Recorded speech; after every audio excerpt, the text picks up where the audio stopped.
할렐루야. 이 시간에도 하나님 아버지와 주 예수 그리스도의 사랑과 은혜와 평강이 성령님의 충만한 역사로 저와 여러분들에게 충만하시기를 주 예수 그리스도의 이름으로 간절히 축원합니다. 부모님하고 추억이 좀 있으십니까? 저는 사실 그런 것 같아요. 부모님과의 추억이 그렇게 많은 것 같지는 않아요. 그래서 제가 어릴 때 아주 기억도 없을 때 젖먹이 때부터인가 이렇게 부모님하고 떨어져서 초등학교 5학년 때까지 살았고요. 그래서 부모님 얼굴을 1년에 한 번, 두 번 보면 많이 보는, 명절에만 오시니까. 그때는 제 어린 시절에는 또 교통도 발달도 안 되고 자가용도 없어가지고요. 제가 충북 제천에서 살았는데, 이게 이제 초등학교 5학년 때에 부모님이 충북 제천에서 일을 하고 계셔서 충북 제천에 갔는데, 제천에서 저는 이제 어릴 때는 논산에서 살아서 논산이 고향인데, 제천에서 논산까지 가려면 하루 종일 걸렸습니다. 그때는요. 지금은 2시간, 3시간이면 가잖아요.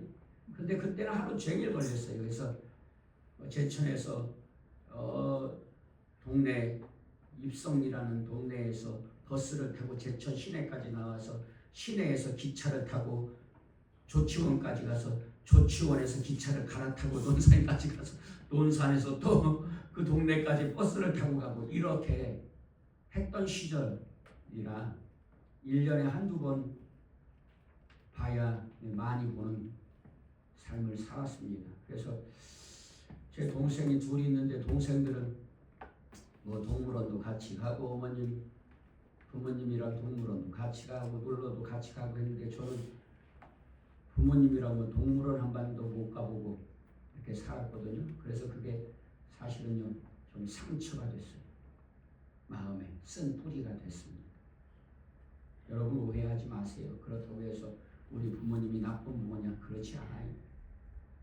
우리 부모님 사랑이 많으시고요. 정말 법 없이도 살만하신 분들이고요. 나중에는 이제 예수님 믿고, 우리 어머님은 처녀 때부터 믿으셨지만 아버님은 결혼하셔서 후에 예수님 믿고 장로님도 되시고요. 술 담배도 탁 끊고 이렇게 믿음으로 사셨어요. 그래서요 또 자녀들을 정말 다른 부모들 못지않게 사랑하세요. 그런데 이제 살다 보니까 인생이 그런 거잖아요. 내 뜻대로 안 되잖아요. 그래서 보면 저는 오히려 장모님하고 더 추억이 많이 있는 것 같아요. 장모님이 해주신 간장게장이 생각나고, 장모님이 해주신 묵은지 씻어서 먹은 것이 생각나고, 장모님이 해주신 홍어가 생각나고, 그래서 마음 아파요. 사실은요. 저희 어머님 아버님과의 추억이 별로 없어가지고 찬양 부르는데 눈물이 울컥했어요. 그래서 그 이해가 안 되는 것도 아니에요. 나이 먹고 결혼해서 애를 낳아보니까 이해가 돼요. 왜냐하면 제가 우리 아이들한테 부끄럽지 않거든요. 떳떳하고요. 제 직업도요 자랑스럽고요. 목회자라는 것. 제가요 목회자가 돼가지고 이렇게 예쁜 꽃에 예쁜 배지에 저만 이렇게 꽃을 받았어요. 왜? 주의 종이라고. 여러분 예수님 믿으면 여러분들도 대접받는 인생 될 줄로 믿습니다. 물론요 예수님을 믿으면 대접받는 게 중요하지 않아요. 그러면요 먼저 대접하는 사람이 돼요. 그러면요 하나님께서요 높여주시고 인정해주세요. 아멘. 여러분 그러니까 예수님 잘 믿으시기를 주 예수님으로 축원합니다. 우리 권사님 찬양해 주셨는데 예수로만 예수님으로만 그러면요 주님이 다른 거 다 채워주신다니까요. 내가 비록 세상에서 보잘것없어 보이고 가진 것 없어 보이지만 그런데요 한 가지 아쉬운 게 뭐냐면 우리 아이들에게 해주지를 못했어. 왜? 목회를 하니까 전도사 할 때에 사례비 25만 원 받았어요. 또 목회를 해서 제가 교회를 설립해서 목회를 시작했는데 사례비를 받을 수가 없어요. 그래도 요 몇 년 사이에 사례비라도 조금 받을 수 있어서 얼마나 감사한지요. 너무너무 감사해요. 또 뭐 월세 밀리지 않고 내면서 이렇게, 그리고 뭐 그런 중에도 하나님께서요 참 은혜가 얼마나 은혜가 넘치는지, 어떤 분들은 막 맨날 전전긍긍하더라고요. 등록금 못 내서 그냥 뭐 또 생활비가 없어가지고 예수님을 믿는데 이 참 그것도 도리 안 되는 거야.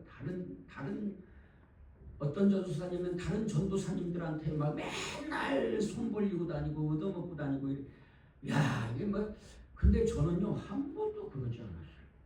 100% 쓰면 100%지 얻어먹기만 하지 않았어요. 뭐 얻어먹기도 했지만요, 저는 얻어먹었으면 더 했으면 했지 못하지 않았습니다. 하나님께서 은혜 주셔서요.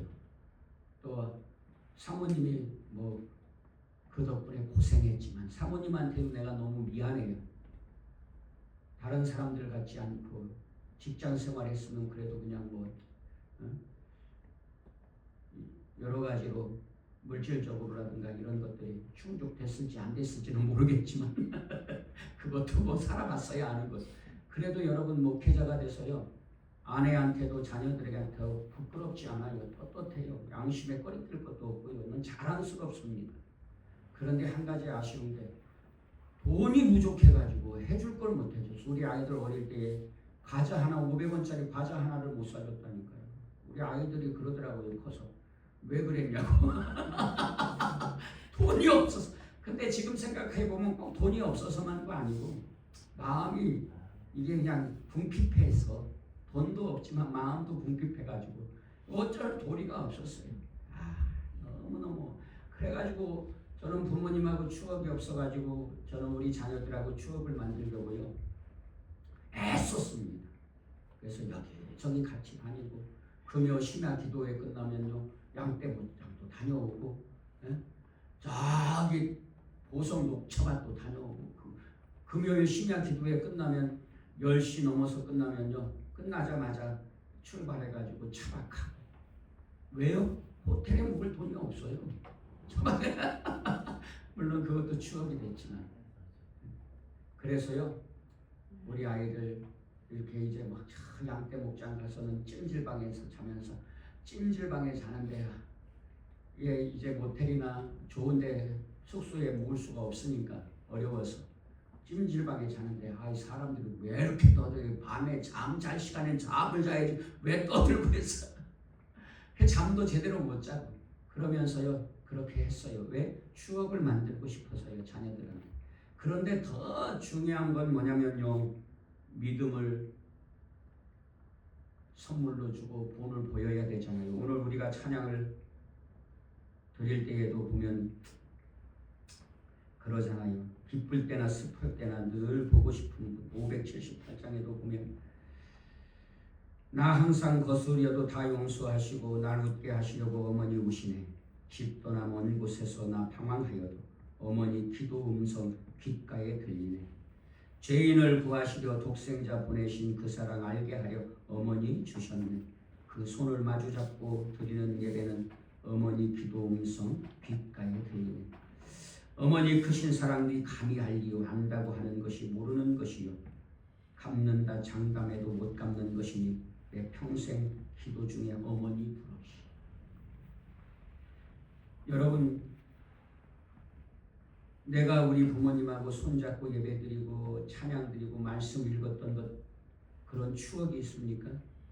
내 자녀들에게 그런 추억을 만들어주고 계신가요?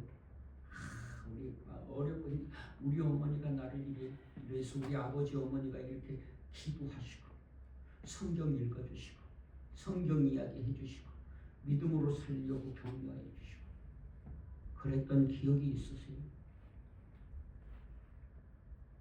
부끄럽습니다. 저는요.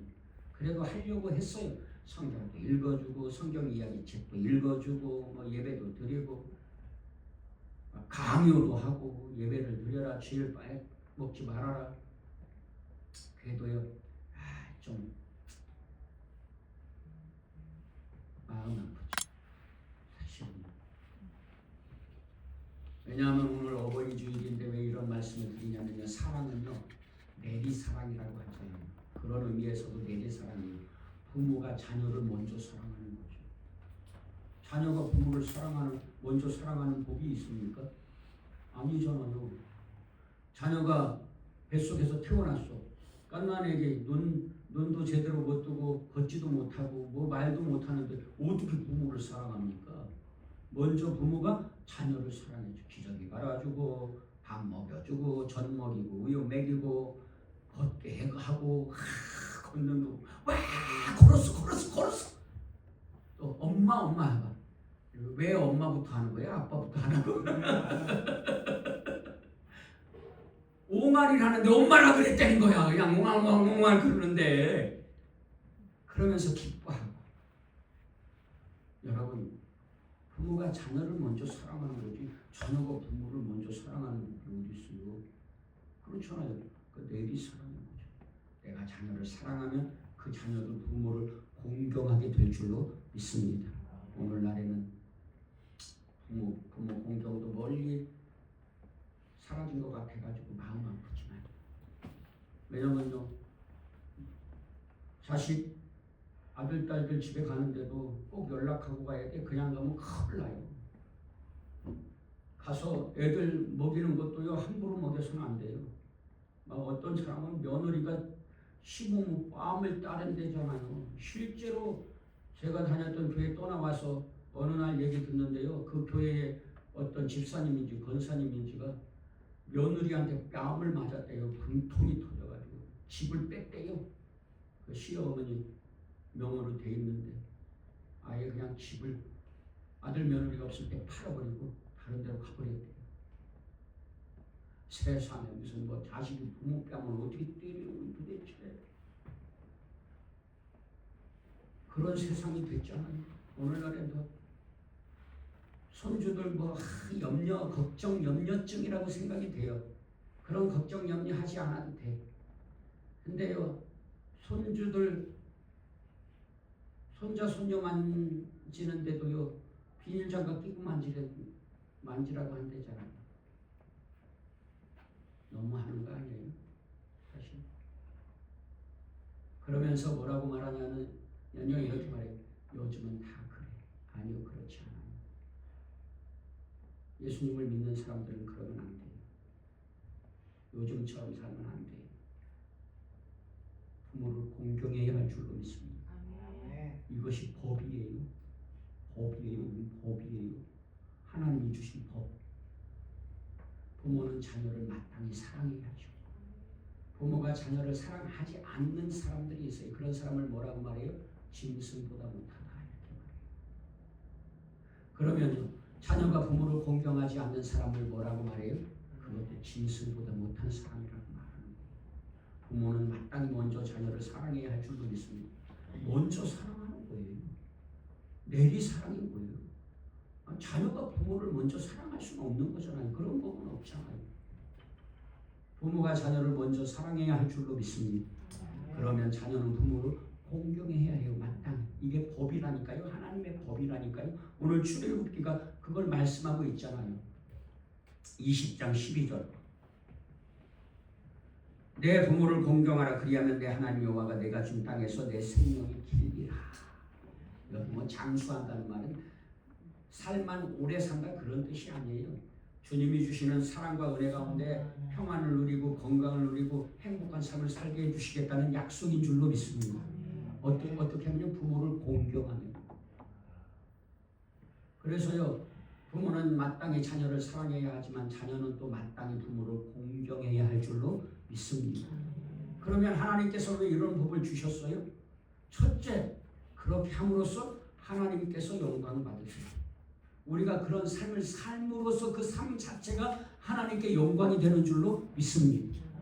둘째, 하나님께서요 우리를 정말 행복하게 살기를 원하세요. 하나님이 아름답게 만드신 땅에서 아름다운 세상을 만들어가며 아름답게 살기를 원하시는 것이 하나님의 뜻인 줄로 믿습니다. 어떻게 살아갈 때예요? 부모는 자녀를 사랑하고 자녀는 부모를 공경할 때에 아름다운 세상이 되는 거예요. 그 반대가 되면요, 부모가 자녀를 사랑할 줄 몰라, 자녀가 부모를 공경할 줄 몰라, 그런 세상은요 추악하고 더러운 세상이 되는 거예요. 악한 세상이 되는 거예요. 가정마다 그런 가정을 이루면요, 이 세상은 천국이 되지 말라고 해도 천국이 될 줄로 믿습니다. 특별히 예수님을 믿는 사람들은 그래야 해요. 왜? 하나님이 법으로 제정하셨잖아요. 10계명에 있잖아요. 내 부모를 공경하라. 이것이 10계명 중에 사람과 사람 사이에 주신 첫 번째 계명 제5계명이잖아요. 아멘. 그래서 여러분, 부모는 마땅히 자녀를 사랑하는 부모가 되시기를 주 예수 이름으로 축원합니다. 아직도 늦지 않았어요. 자녀들 손잡고 예배도 드리고 찬양도 드리고 성경도 함께 읽고 그럴 수 있기를 주 예수 이름으로 축원합니다. 그러면 자녀들은 마땅히 부모를 공경하게 될 줄로 믿습니다. 아니, 그렇게 자녀를 사랑하는 부모의 자식이 부모를 공경하지 않는 자식이 있겠어요? 그런 경우는 없을 것 같아요. 그죠? 그래서 부모를 공경하는 자녀들 되시기를 주 예수님의 이름으로 간절히 축원합니다.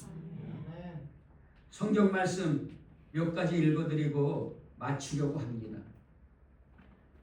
신명기 5장 16절은 너는 내 하나님 여호와께서 명령한 대로 내 부모를 공경하라 그랬어요. 그리하면 내 하나님 여호와가 내게 준 땅에서 내 생명이 길고 복을 누리리라. 복을 누리는데 복 주신대요. 부모 공경하면 이게 당연한 일인데, 마땅한 일인데 부모를 공경하면 복 주신답니다. 레위기 19장 3절 너희 각 사람은 부모를 경외하고 나의 안식일을 지키라. 나는 너희 하나님 여호와니라. 하나님이 명령하셨답니다. 레위기 20장 9절 부모를 저주하는 자는 반드시 죽이라. 어떻게 하라고요? 반드시 죽이래요. 사형이야, 사형. 부모를 저주하는 자. 신명기 27장 16절 부모를 경휼히 가볍게 경휼히 여기는 자는 저주를 받을 것이라 할 것이요 모든 백성은 아멘 할지니라. 잠언 1장 8절 내 아들아 내 아버지의 훈계를 들으며 내 어머니의 법을 떠나지 말라. 잠언 6장 20절 내 아들아 내 아버지의 명령을 지키며 내 어머니의 법을 떠나지 말고. 잠언 13장 1절 지혜로운 아들은 아비의 훈계를 들으나 거만한 자는 꾸지람을 즐겨 듣지 아니하느니라. 지혜로운 사람은요 부모 말을 잘 들어요. 물론 뭐 부모가 도둑질해라 강도짓해라 그러지 않겠죠. 좋은 말을 할 때 부모가 악한 말을 하고 사기치라고 하고 남을 해치라고 하는 말을 들으라는 그런 뜻은 아니잖아요. 그런 분별력은 있어야 하지 않겠어요? 그래서 잠언 23장 22절 너를 낳은 아비에게 청종하고 내 어머니가 늙었다고 경히 여기지 말라. 내 어머니가 늙었다고 가볍게 여기지 말라. 우리가 제가 삶을 살아보다 보니까요, 아버지는 두려워하는데 어머니는 그냥 가볍게 취급하는 경우들이 많더라고. 왜? 내가 크잖아요. 어머니는요 여성들이라 남녀 차별하는 게 아니라 남자와 여자는 힘이 달라요. 힘이 여자들이 힘센 여자들도 있지만요 장미란 같은 역도 선수 천하장사는 저도 못 이겨요. 그런데 보편적으로 보면 남자가 힘이 세잖아요 여자보다는. 그리고 옛날에는요 지금은 여성들도 학벌이 높지만요 옛날 저희 시대만 해도요 여자들이 많이 안 배웠단 말이에요. 그리고요 세상에서 가정에서만 있고 직장 생활하네. 지금은 다 커리어 우먼이라고 해서 직장 생활하고 여성들이 돈도 더 잘 벌고 더 높은 지위에 있고 이런 경우도 많이 있지만요 예전에는 그러지 않았잖아요. 그냥 가정에서만 매여 사회가 돌아가는 걸 잘 몰라. 그리고 여성들의 성향이 그런 것 같아요. 뉴스나 이런 사회에 대한 이슈거리다 이런 거 듣는 것보다 그냥 수다 떠는 것을 더 좋아해. 근데 이 심리학자들이 말하는데 여성들이 그것이 그냥 단순히 수다 떠는 게 아니라 그 여성들의 건강을 도와주는 일을 하고 있다는 것이에요. 그런데 어쨌든지 간에 그러니까 이게 막 자녀들이 크다 보면 엄마가 힘이 약해지고 또 자기들보다 더 모르는 것 같고 무식한 것 같고 그러니까 아버지는 무서워할 줄 아는데 아버지는 힘도 있고 또 뭐 아는 것도 많은 것 같아. 그러니까 아버지는 두려워한 줄 알지만 어머니에 대해서는 그런 게 좀 부족한 것 같더라고요. 보니까 보편적으로 보면. 그래서 어머니는 무시하고 없이 여기고 어머니가 말할 때에는 잔소리로 듣고 그냥 하찮게 여기는 경우가 있어요. 그런 경우들이 많이 있더라고요. 지금은 안 그러겠지만 지금 시대는 좀 달라졌지만 예전에는 그랬잖아요. 그럴 때 여러분 어머니가 늙었다고요?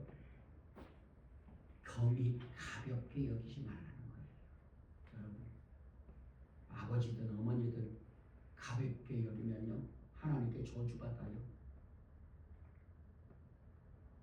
마가복음 7장 10절 모세는 내 부모를 공경하라 하고 또 아버지나 어머니를 모욕하는 자는 죽임을 당하리라 하였거늘. 아버지나 어머니를 모욕하면 죽임을 당한다. 마태복음 15장 4절 하나님이 이르셨을 때 내 부모를 공경하라 하시고 또 아버지나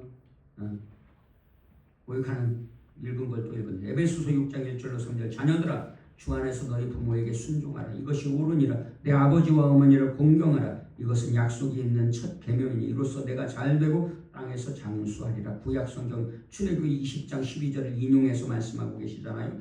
골로새서 3장 20절 자녀들아 모든 일에 부모에게 순종하라. 이는 주 안에서 기쁘게 하는 것입니다. 부모에게 순종하면 이게 기쁨이 된다는 거예요. 주님께 기쁨이 되고 복을 받는다는 거예요.